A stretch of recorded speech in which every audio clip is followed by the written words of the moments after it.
A nice little short, easy breezy video to round out the year because I've worked very hard this year and I think I deserve a little bit of a break.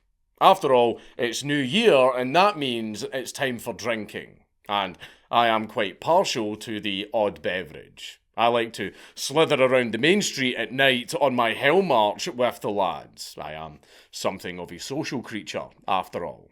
I like to emphasise the latter portion of the term party animal. At least, before the responsibilities of adulthood wrap their vice-like grip around my purse and cease my flow of loopy liquid, but until then I will be the scourge upon the local pubs, clubs, bars and house parties, none of which I'm allowed back to. But as we all know, while alcohol can lead to a lot of fun, it can also lead to absolute carnage. And there was one night where the trumpets blew and the masses spewed forth in a lager-fueled fury of the ages.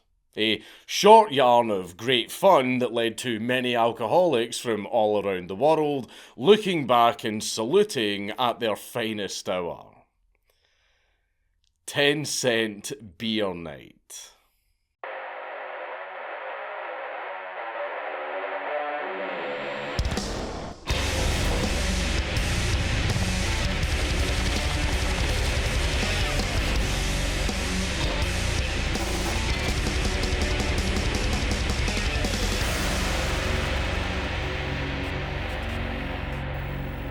Please leave a like and a comment on this video because it really helps me in the algorithm.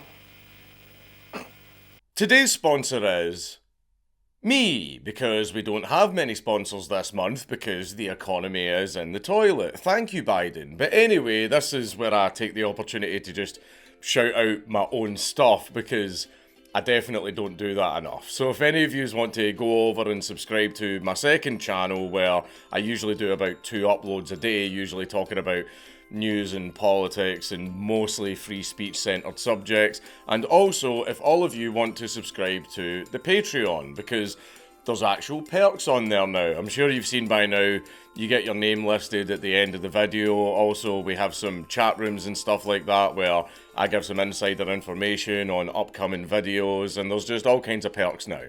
So, if you want to go onto the Patreon or the Subscribe Star where you get the exact same perks, that would be smashing, that would be wonderful. So, if you could all go and subscribe to the second channel, if you could all go and tell your friends about this channel, because YouTube does not share me in the algorithm at all. And also, if you could just sign up to the Patreon, sign up to the Subscribe Star, get yourself some nice little perks, get your name listed at the end of videos so that you can be rendered permanently unemployable forever and probably monitored by MI5, that would be lovely, that would be fantastic, and it helps me continue to do this work that I love so much and I think some of you love so much. Most of you. Some of you. But anyway, go do those things. I'll love you forever. I'll give you a great big kiss on your forehead, and I hope you and your family have a very Merry Christmas. We begin in June of 1974 in the Zoomer Rot state of Cleveland, Ohio, where we see the beginnings of a baseball game between the Cleveland Indians, the home team, and the incoming challengers, the Texas Rangers. They have a little bit of history with each other, but anyway, the showdown was set to take place in the creatively named Cleveland Stadium. That night was shaping up to be a typical occasion in the colonies, and that would have been the case if not for the Cleveland Indians deciding to try and boost attendance for the game by utilising the ambrosia of the working man, alcohol. You see, this had been done before. Back then, it was a semi-frequent method to promote attendance to such sporting events by divvying out scrumptious alcoholic beverages for delectably low prices, with the drinks being paid for at least 3 times over plus profit due to the ticket sales. Sure, it was a little bit of a hit to the profit margins that wouldn't have been quite as squeaky, but in terms of exposure, it was fantastic. That's why we see the appearance of, for example, dime beer days in Houston and Milwaukee, and in 1971, a nickel beer day in our own Cleveland Stadium.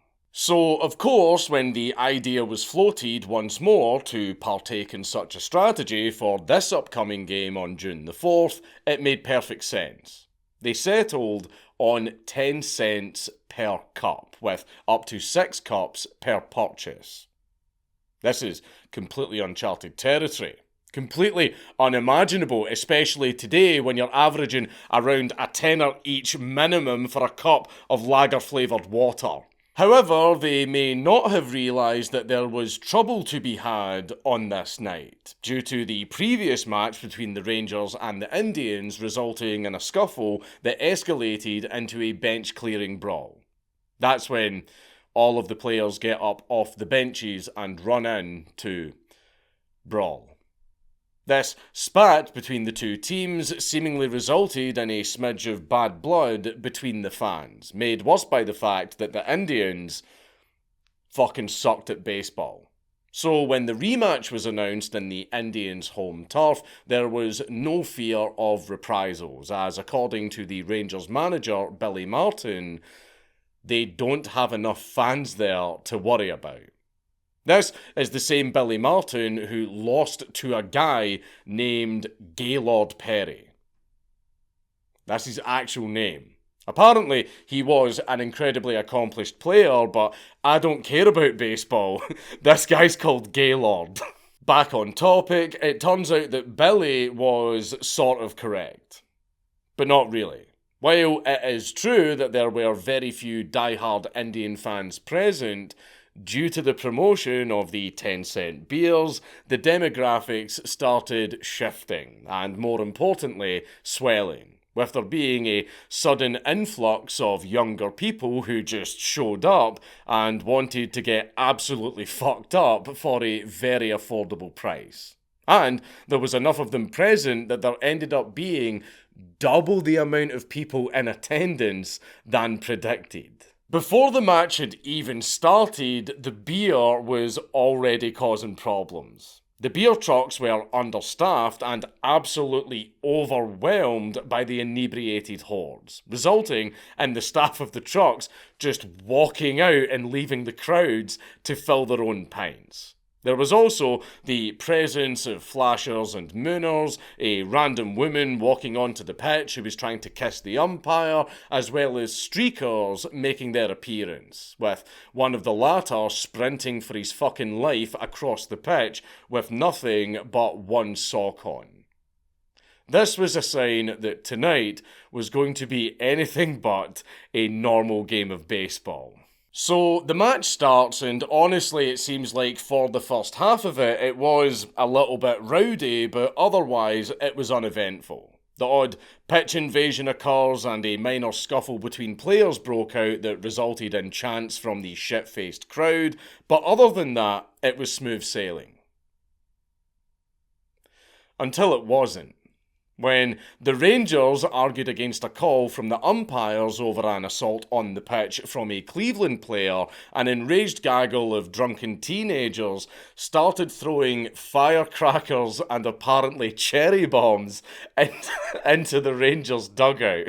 This was, of course, on top of the usual hot dogs, cups, empty glass bottles, and other such projectiles that were being launched in there. With the atmosphere growing more and more tense by the minute, it wasn't long before there was one event that lit the whole powder keg. Yeah, I totally thought I could have got this filmed in time before I had to go to my appointment at the barber's, and obviously I was wrong. But anyway, what ended up happening was a drunken Indians fan by the name of Terry Yerkich invaded the pitch and tried to steal the hat off of Rangers player Jeff Burrows. Yerkich proceeded to fail the QuickTime event and he dropped the hat. Upon looking up, he found Jeff staring down at him, looking rather angry. And Jeff then proceeded to start beating the absolute shit out of Terry. Because, of course. When Jeff stumbled during a kick, his teammates saw him falling, to which they naturally assumed that Terry had started attacking him. So all 25 of them started swarming Terry, carrying baseball bats to break it up. Naturally, the drunken Indian fans in the bleachers saw the entire Rangers team swarm one Indian with weapons. So they all decided to get involved, all of them carrying both makeshift weapons like chains, folding chairs, and clubs made from torn up parts of seats, to real weapons like fucking knives. It seems as though this was to be Little Bighorn all over again. So, what you would expect to happen, happened. A massive, all-out brawl broke out, with the Rangers players, umpires, and security staff squaring off with the mighty native warriors of the Empty Cup Nation. Sadly, there seems to be very little footage actually available of this event because who the fuck would want to see that, right? Due to the entire game being put on hold following the outbreak of war, the umpires and security, as previously mentioned, scrambled to restore order and contain the rogue fans. The Indian players came in to assist the Rangers and help them to retreat to the highly defensible dugouts, culminating in what I consider to be the true second Alamo. Grabbing bats and hunkering down, desperately fending off the estimated 200 invaders. In time, however, the cavalry was called in, that being the Cleveland police and a couple of dozen boys from the local SWAT team. A little spritz of tear gas later, and almost everyone had cleared out, with the last stragglers making their final stand in the Rangers' dugout. A fitting piece of symbolism. So, what are the casualties from this mighty clash? Well, I can quite confidently say that nobody died, otherwise this video would be 20 minutes longer due to the United States penchant for lawsuits. However, there were 9 arrests made, 3 bases were stolen, and multiple injuries were sustained, including Indian player Tom Hilgendorf getting boinked in the head with a chair, alongside chief umpire and presumed elder vampire Nestor Chilak also falling victim to weaponized furniture, being struck in the head and drawing blood, presumably in retaliation for calling the game off and forfeiting in favour of the Rangers. So what the fuck do we make of all this? That beer days don't work? Well, that doesn't appear to be the case because a beer night was actually held in the same stadium just 2 weeks later. And that one actually went just fine, with 41,000 people attending without incident with these 2 simple tricks. Limit the amount of beers you could purchase per person from 6 down to 2, and have 200 police officers present and on standby. Revolutionary, I know. So, who is to blame for all of this? Well, most of it seemingly is put on the umpires for not being assertive enough and maintaining control of the field. But at the same time, you can only do so much when it's just you and a few other lads facing off against a force that completely surrounds you and is just shy of a NATO standard battalion in size, and they are also all completely filled to the gunnels with cheap beer. I don't think the horde of frenzied foam suckers could be neatly blamed on Count Chilak, to tell you the truth. The fact that nobody died from this is one thing. The fact that there were only a few injuries is another. But the fact that this kinda just happened and it wasn't really seen as that big of a deal, and they decided to do it again just 2 weeks later, is frankly just pretty bamboozling. Ohio really is just a meme state.